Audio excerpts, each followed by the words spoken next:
जय माता दी। प्रेम से सभी भक्तजन बोलिए संतोषी माता की जय। आज शुक्रवार के दिन आप सुनेंगे संतोषी माता की कथा। माता की कृपा से आपकी हर मनोकामना पूरी हो और आपका जीवन सुख समृद्धि शांति से भरपूर हो। एक गुड़िया थी, उसके 7 बेटे थे। 6 कमाने वाले थे जबकि एक निकम्मा था। गुड़िया 6 बेटों की रसोई बनाती, भोजन कराती और उनसे जो कुछ जूठन बचती वह 7वें को दे देती। एक दिन वह पत्नी से बोला, देखो मेरी माँ को मुझ पर कितना प्रेम है। वह बोली, क्यों नहीं, सबका जूठा जो तुमको खिलाती है। वह बोला, ऐसा नहीं हो सकता, जब तक मैं अपनी आंखों से न देख लूं तब तक मैं इस बात को सत्य नहीं मान सकता। कुछ दिन बाद त्योहार आया। घर में 7 प्रकार के भोजन और चूरमे के लड्डू बने। वह जांचने को सिर दुखने का बहाना कर पतला वस्त्र सिर पर ओढ़े रसोई घर में सो गया। वह कपड़े में से सब देखता रहा। 6 भाई भोजन करने आए। उसने देखा माँ ने उनके लिए सुंदर आसन बिछा, नाना प्रकार की रसोई परोसी और आगे करके उन्हें जमाया। वह देखता रहा। 6 भोजन करके उठे तब माँ ने उनकी झूठी थालियों में से लड्डुओं के टुकड़े उठाकर एक लड्डू बनाया। जूठन साफ कर बुढ़िया माँ ने उसे पुकारा, बेटा 6 भाई भोजन कर गए, अब तू ही बाकी है, उठ, तू कब खाएगा। वह कहने लगा, माँ मुझे भोजन नहीं करना, मैं अब परदेश जा रहा हूँ। माँ ने कहा, कल जाता हो तो आज चला जा। वह बोला, हाँ आज ही जा रहा हूँ। यह कहकर वह घर से निकल गया। 7वें बेटे को चलते समय पत्नी की याद आई। वह गौशाला में कंडे थाप रही थी। वहां जाकर बोला, हम जावे परदेश आवेंगे कुछ काल, तुम रहियो संतोषी के धर्म अपनो पाल। वह बोली, जाओ पिया आनंद से, हमारो सोच हटाए, राम भरोसे हम रहे, ईश्वर तुम्हारे सहाय। 2 निशानी आपन देख धरु में धीर, सुधीमती हमारी विसारियो, रखियो मन गंभीर।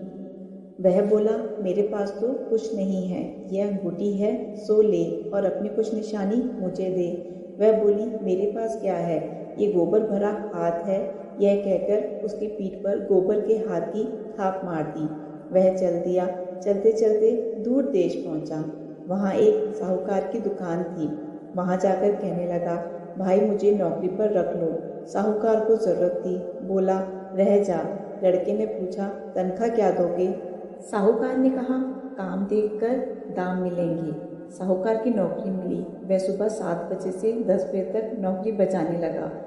कुछ दिनों में दुकान का सारा लेन देन, हिसाब किताब, ग्राहकों को माल बेचना, सारा काम करने लगा। साहूकार के 7-8 नौकर थे। वह सब चक्कर खाने लगे, यह तो बहुत होशियार बन गया। सेठ ने भी काम देखा और 3 महीने में ही उसे आधे मुनाफे का हिस्सेदार बना लिया।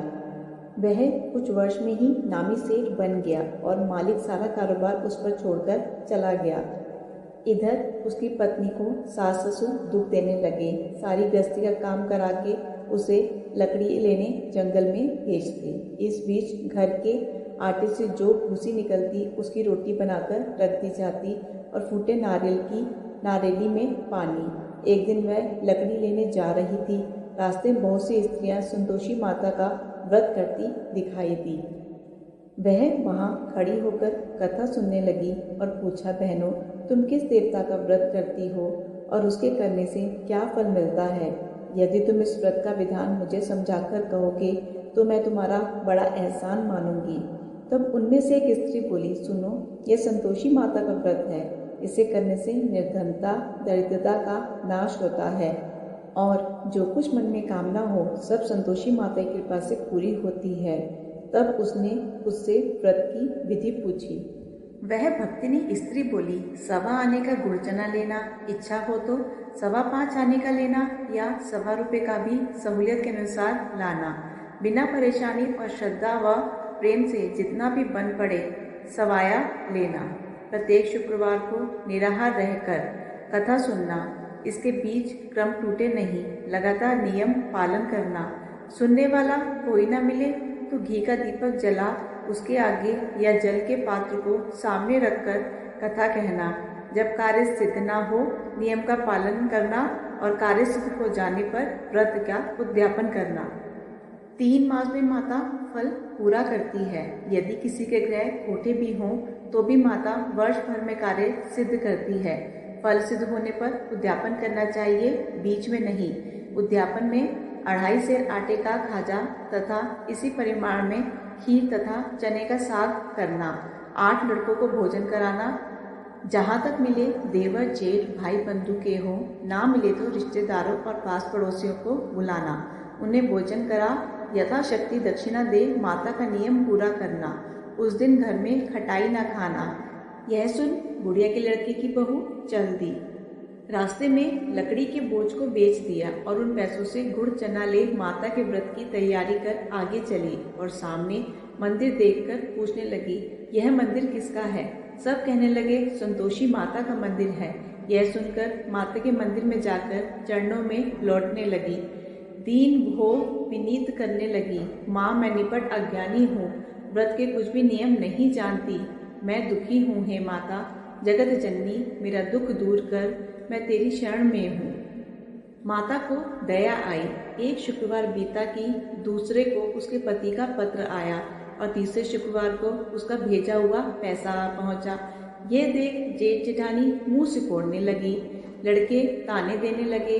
काकी के पास पत्र आने लगे, रुपया आने लगा। अब तो काकी की खातिर बढ़ेगी। बेचारी सरलता से कहती, भैया कागज आवे रुपया आवे, हम सब के लिए अच्छा है। ऐसा कहकर आंखों में आंसू भरकर संतोषी माता के मंदिर में आ मातेश्वरी के चरणों में गिरकर रोने लगी। माँ मैंने तुमसे पैसा कम मांगा है, मुझे पैसे से क्या काम है, मुझे तो अपने सुहाग से काम है। मैं तो अपने स्वामी के दर्शन मांगती हूँ। तब माता ने प्रसन्न होकर कहा, जा बेटी तेरा स्वामी आएगा। यह सुनकर खुशी से बावली होकर घर में जा काम करने लगी।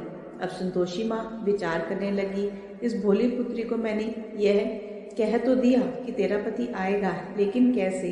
वह तो स्वप्न में भी इसे याद नहीं करता। उसे याद दिलाने तो मुझे ही जाना पड़ेगा। इस तरह माताजी उस बुढ़िया के बेटे के पास जा स्वप्न में प्रकट होकर कहने लगी, साहूकार के बेटे सो रहा है या जागता है? वह कहने लगा, माता सोता भी नहीं जागता भी नहीं हूँ, कहो क्या आज्ञा है? माँ कहने लगी, तेरे घर बार कुछ है कि नहीं? वह बोला, मेरे पास सब कुछ है, माँ बाप है, बहू है, क्या कमी है? माँ बोली, भोले पुत्र तेरी बहू घोर कष्ट उठा रही है, तेरे माँ बाप उसे परेशानी दे रहे हैं, वह तेरे लिए तरस रही है, तू उसकी सुध ले। वह बोला, हाँ माता जी यह तो मालूम है, परंतु जाऊं तो कैसे? परदेश की बात है, लेन देन का कोई हिसाब नहीं, कोई जाने का रास्ता नहीं आता, कैसे चला जाऊं? माँ कहने लगी, मेरी बात मान, सवेरे नहा धोकर संतोषी माता का नाम ले, घी का दीपक जलाकर दंडवत कर दुकान पर जाकर बैठ। देखते देखते सारा लेन देन चुक जाएगा, जमा का माल बिक जाएगा, सांझ होते होते धन का भारी ढेर लग जाएगा। अब बूढ़े की बात मानकर वह नहा धोकर संतोषी माता को दंडवत घी का दीपक जला दुकान पर जा बैठा। थोड़ी देर में देने वाले रुपया लाने लगे, लेने वाले हिसाब लेने लगे। कोठे में भरे सामान के खरीदार नगद दाम दे सौदा करने लगे। शाम तक धन का भारी ढेर लग गया। मन में माता का नाम ले चमत्कार देख प्रसन्न हो घर ले जाने के वास्ते गहना कपड़ा सामान खरीदने लगा। यहाँ काम से निपट तुरंत घर को रवाना हुआ। उधर उसकी पत्नी जंगल में लकड़ी लेने जाती है। लौटते वक्त माताजी के मंदिर में विश्राम करती। वह तो उसके प्रतिदिन रुकने का जो स्थान ठहरा। धूल उड़ती देख वह माता से पूछती है, हे माता यह धूल कैसे उड़ रही है? माता कहती है, हे पुत्री तेरा पति आ रहा है, अब तू ऐसा कर लकड़ियों के 3 बोझ बना ले, इस नदी के किनारे रख और दूसरा मेरे मंदिर पर व तीसरा अपने सिर पर। तेरे पति को लकड़ियों का गट्ठर देख मोह पैदा होगा, वह यहाँ रुकेगा, नाश्ता पानी खाकर माँ से मिलने जाएगा। तब तू लकड़ियों का बोझ उठाकर जाना और चौके में गट्ठर डालकर जोर से आवाज़ लगाना, लो सासू जी लकड़ियों का गट्ठर लो, भूसी की रोटी दो, नारियल के खेपड़े में पानी दो, आज मेहमान कौन आया है? माता जी से बहुत अच्छा कहकर वह प्रसन्न मन से लकड़ियों के 3 गट्ठर बनाई, एक नदी के किनारे पर और एक माता जी के मंदिर पर रखा। इतने में मुसाफिर आ पहुंचा। सूखी लकड़ी देख उसकी इच्छा उत्पन्न हुई कि हम यहीं पर विश्राम करें और भोजन बनाकर खा पीकर गांव जाएं। इसी तरह रुककर भोजन बना विश्राम करके गांव को गया। सबसे प्रेम से मिला। उसी समय सिर पर लकड़ी का गट्ठर लिए वह उतावली सी आती है। लकड़ियों का भारी बोझ आंगन में डालकर जोर से 3 आवाज देती है, लो सासू जी, लकड़ियों का गट्ठर लो, भूसी की रोटी दो, आज मेहमान कौन आया है। यह सुनकर उसकी सास बाहर आकर अपने दिए हुए कष्टों को भुलाने हेतु कहती है, बहू ऐसा क्यों कहती है, तेरा मालिक ही तो आया है, आ बैठ, मीठा भात खा, भोजन कर, कपड़े गहने पहन। उसकी आवाज़ सुन उसका पति बाहर आता है, अंगूठी देख व्याकुल हो जाता है। माँ से पूछता है, माँ यह कौन है। माँ बोली, बेटा यह तेरी बहू है, जब से तू गया है तब से सारे गांव में भटकती फिरती है, घर का कामकाज कुछ करती नहीं, 4 पहर आकर खा जाती है। वह बोला, ठीक है माँ, मैंने इसे भी देखा और तुम्हें भी, अब दूसरे घर की चाबी तो उसमें रहूँगा। माँ बोली, ठीक है, जैसे तेरी मर्जी। तब वह दूसरे मकान की तीसरी मंजिल का कमरा खोल सारा सामान जमाया। एक दिन में राजा के महल जैसा ठाट बाट बन गया। अब क्या था, बहू सुख भोगने लगी। इतने में शुक्रवार आया। उसने पति से कहा, मुझे संतोषी माता के व्रत का उद्यापन करना है। पति बोला, खुशी से कर लो। वह उद्यापन की तैयारी करने लगी। जेठानी के लड़कों को भोजन के लिए कहने गई। उन्होंने मंजूर किया, परंतु पीछे से जेठानी ने अपने बच्चों को सिखाया, देखो भोजन के समय खटाई मांगना, जिससे उसका उद्यापन पूरा ना हो। लड़के जीमने आए, खीर खाना पेट भर खाया, परंतु बाद में खाते ही कहने लगे, हमें खटाई दो, खीर खाना हमको नहीं भाता, देखकर अरुचि होती है। वह कहने लगे, भाई खटाई किसी को नहीं दी जाएगी, यह तो संतोषी माता का प्रसाद है। लड़के उठ खड़े हुए, बोले, पैसा लाओ। भोली बहू कुछ जानती नहीं थी, उन्हें पैसे दे दिए। लड़के उसी समय हट करके इमली खटाई ले खाने लगे। यह देखकर बहू पर माताजी ने कोप किया। राजा के दूत उसके पति को पकड़कर ले गए।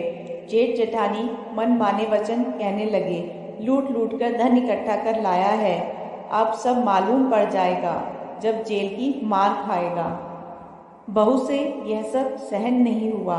रोती हुई माताजी के मंदिर गई। कहने लगी, हे माता, तुमने क्या किया। हंसाकर अब भक्तों को रुलाने लगी। माता बोली, बेटी तूने उद्यापन करके मेरा व्रत भंग किया है।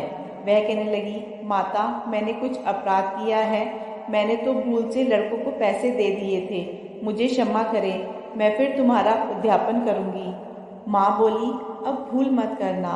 वह कहती है, अब भूल नहीं होगी, अब बतलाओ वह कैसे आवेंगे। माँ बोली, जा पुत्री, तेरा पति तुझे रास्ते में आता मिलेगा।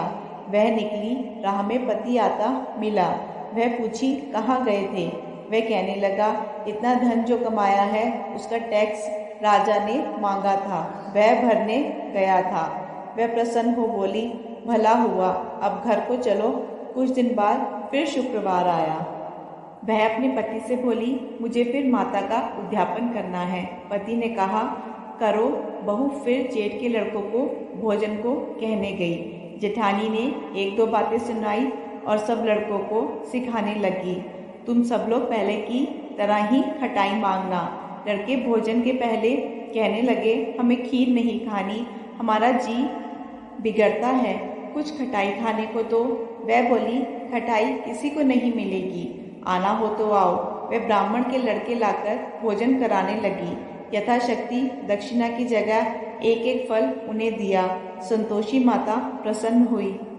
माता की कृपा से ही 9वें मास में उसके चंद्रमा के समान सुंदर पुत्र प्राप्त हुआ। पुत्र को पाकर प्रतिदिन माता जी के मंदिर को जाने लगी। माँ ने सोचा, यह रोज आती है, आज क्यों न इसके घर चलूं। यह विचार कर माता ने भयानक रूप बनाया। गुड़ चने से सना मुख, ऊपर सूंड के समान होठ, उस पर मक्खियाँ भिन भिन कर रही थी। दहली पर पैर रहते ही उसकी सास चिल्लाई, देखो रे, कोई चुड़ैल डाकिन चली आ रही है। लड़कों, इसे भगाओ, नहीं तो किसी को खा जाएगी। लड़के भगाने लगे, चिल्लाकर खिड़की बंद करने लगे।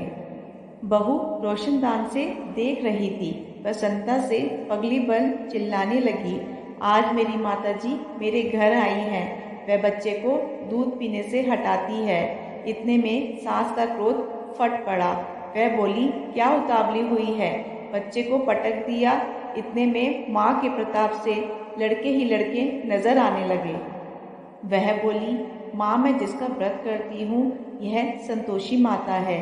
सबने माता जी के चरण पकड़ लिए और विनती कर कहने लगे, हे माता, हम मूर्ख हैं, अज्ञानी हैं, तुम्हारे व्रत की विधि हम नहीं जानते। व्रत भंग कर हमने बड़ा अपराध किया है। जगमाता, आप हमारा अपराध क्षमा करें। इस प्रकार माता प्रसन्न हुई। बहू को प्रसन्न हो, जैसा फल दिया वैसा माता सबको दे। जो यह कथा पढ़े या सुने उसका मनोरथ माता पूर्ण करे। बोलो संतोषी माता की जय। इस कथा को पढ़ने वाले और सुनने वाले के सब मनोरथ माता की कृपा से पूर्ण हो जाए। आपको ये वीडियो पसंद आई हो तो वीडियो को लाइक शेयर कीजिए और चैनल को सब्सक्राइब करना ना भूलिएगा। धन्यवाद।